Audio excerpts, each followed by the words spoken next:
Հիշեցնենք, որ հաղորդավար և պրոդյուսեր Արամ Մելիքյանի և նրա կնոջ Լիլիթի ընտանիքում 2 տարի առաջ մեծ համալրում եղավ, նրանք որդեգրեցին Էլիզային ու Ստելլային։ Իմ անձնական կյանքն ամբողջությամբ շոուի է, ես ամեն ինչից սիրում եմ շոու ստեղծել և նպատակն էր շոուի միջոցով ցույց տալ այդ ընտանիքի արժեքը։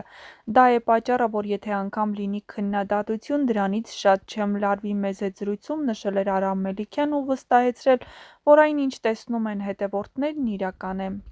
Այն ինչ կատարվում է մեր տանը ռեալիթի է, ուղղակի կան բաներ, որ ցույց չենք տալիս։ Մեզ մոտ էլ են լինում ընտանեկան կոնֆլիկտներ կամ քննարկումներ, որոնք պարզապես չեն նկարվում։ Շատ օգտակար կլիներ, եթե կողքից դիտեին, բայց տեսախցիկը դա չի ֆիքսում։ Ինձ մոտ միտք է եղել ամեն ինչը ռեալիթի անել, բայց այդ դեպքում տան մեջ պետք է տեսախցիկներ տեղադրեինք, բայց դա կսահմանափակեր ընտանիքի անդամների ազատությունը, դրան մենք պատրաստ չէինք։ Գուցե մի օր կգանք դրան, նշել էր մեր զրուցակիցը։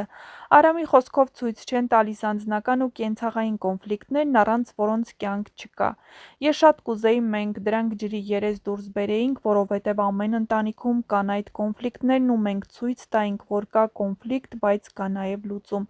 Դուք հիմնականում տեսնում եք լուծված վիճակը, դրա համար հիմա ես ու Լիլիթն ուզում ենք հանդիպումներ ու քննարկումներ կազմակերպել փոդքասթի շրջանակներում, հրավիրելով մասնագետներ, որտեղ կբացենք նաև մեր ընտանեկան կոնֆլիկտները, նշել է Արամ Մելիքյանը։ Տան կոնֆլիկտները շատ են լինում ու բոլորի հետ, քանի որ տարիքային տարբերությունը մեզ մոտ առկա է, Անրիի ուզածն ուրիշ է, Ստելիկինը ուրիշ,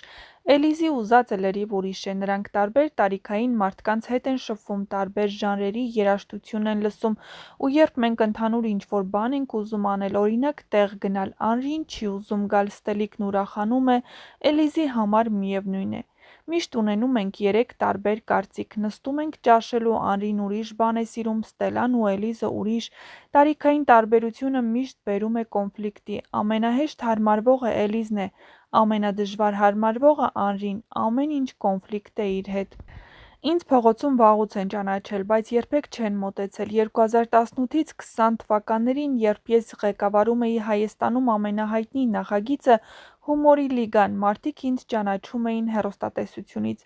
Երբ մենք տեղափոխվեցինք նոր տուն, ամբողջ թաղամասում չեմ կարող բացատրել, թե ինչ էր կատարվում, ինձ համար էլ էր սկզբում անսովոր։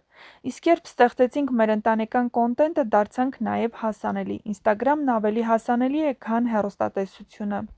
Այն ժամանակ մարդիկ ինձ դիտարկում էին որպես անհասանելի մեկին, հիմա ես նրանց համար դարձել եմ ուղղակի սիրված մարդ, որովհետև այստեղ թեման ընտանիքն է։ Մենք հայերս սիրում ենք ընտանիքի հետ կապված ամեն ինչ։ Այս պահին իմ կյանքում ամեն ինչ իդեալական է թվում։ Լույսաշխարհ եկավ երկրորդ որդիս՝ Տիգրանը։ Ֆենոմենալ բան է նոր մարդու ծնունդը։ Բայց այդ ընթացքում մենք ամիսներ ենք ունեցել, երբ շաբաթը մեկ գիշերը վազել ենք հիվանդանոց։ Ամեն ինչ այդքան հեշտ չէ ու իդեալական, որքան թվում է։ Ինձ ճանաչողներն ասում են՝ Արամը ոչ բողոքող է, ոչ խնդրող, ես տեսակով հաղթող եմ, բայց միշտ չէ, որ այդ հաղթանակն իմ կյանքում կա։ Ես պարտություններ չեմ սիրում ցույց տալ, մեր ընտանիքում էլ շատ պատմություններ է լինում, բայց ինչպես տեսնում եք, վերջնական արդյունքում մենք դուրս ենք գալիս հաղթանակած։ Ես շատ կուզեմ, որ մենք կարողանանք հանրությանը ցույց տալ մեր պարտությունները, որովհետև մենք իդեալական չենք։ Կարևոր է, որ մարդիկ տեսնեն մեր պարտությունները, որ հանկարծ որևէ տեղ ես երբևէ սխալ թույլ տամ, չասեն՝ տեսեք, կեղծավոր է։ Ընտանիքում ես շատ եմ սխալվում, լինում են լարված զրույցներ, բայց փառք Աստծո, մենք միշտ գտնում ենք եզրեր և լուծում ենք։ Արամ Մելիքյանը խոստովանել է նաև, որ երեխա որդեգրելու գաղափարի հեղինակն իր կինն է։ Ինքը սկզբում հետաձգում էր դրա իրագործումը, սակայն ժամանակի ընթացքում և հանգամանքների բերումով համոզվեց, որ պատրաստ են դրան և աղջիկներին որդեգրեց։ Մելիքյանը վստահեցնում է, որ ադապտացիոն խնդիրներ չեն եղել։ Առաջին իսկ օրվանից, երբ աղջիկները մտել են ընտանիք, անմիջական մթնոլորտ է տիրել, պատրաստ էին թե իրենք, թե աղջիկները։ Հաղորդավարը շեշտում է, որ իրենք գիտակցված չեն որդեգրել նորածնի, քանի որ նրանց որդեգրման շանսը մեծ է։ Հետո նշում է, որ եթե ընտանիքում նոր, ցանկալի է զույգ երեխա չծնվի, գուցե նորից երեխա որդեգրեն։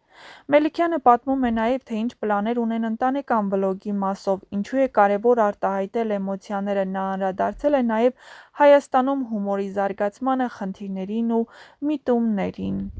2011-ին Լիլիթն ասաց, որ միշտ երազել է սեփական երեխաներից բացի ուրիշներին էլ մերը դարձնել: Այդ միտքն այնքան դուրս եկավ, բայց մնաց արխիվում, մինչև տարիներ անց իրականացրինք: 2016-ին մեր ընտանիքում բավական դժվար փուլ եղավ: Լիլոն 5 ամսական հղիր էր, բայց կորցրինք փոքրիկին: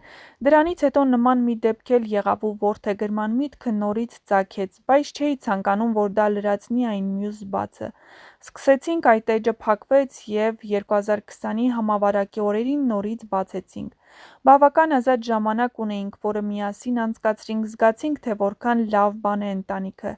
Այդ ընթացքում 2 որոշում կայացրինք՝ զարգացման կենտրոն բացել ու երեխա որդեգրել: Մինչև ամուսնանալը երևի ֆիլմերի ազդեցությունն էր նման միտք առաջացրել: Իսկ հետո ընկերներ ունեինք, որոնց երեխային հաճախ էի պահում, պատմել էր Լիլիթը: Զգացի՝ կարող եմ ուրիշի երեխային սեփականի պես սիրել, դրա համար էլ համոզված էի կկարողանանք: